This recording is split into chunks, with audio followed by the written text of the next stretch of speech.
Okay, here is the bobbin for the post bed. You always put it this way, which is like this, and it goes against the clock, just like that.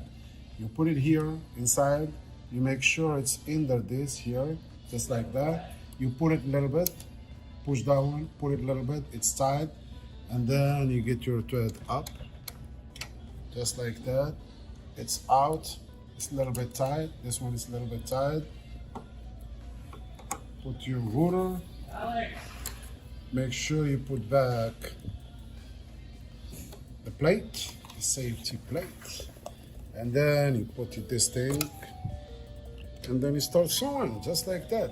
And then we got another video just to make sure how to put the bobbin on the hook. So it goes like this, make it like a little bit longer.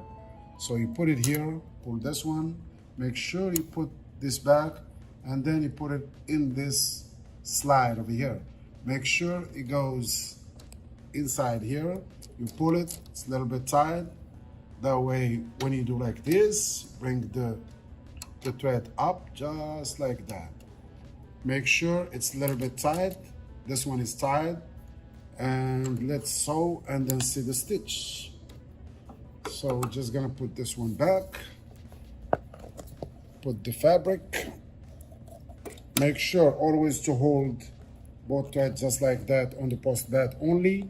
And then 2 stitches by hand to make sure where you're sewing. And then you go, just like that.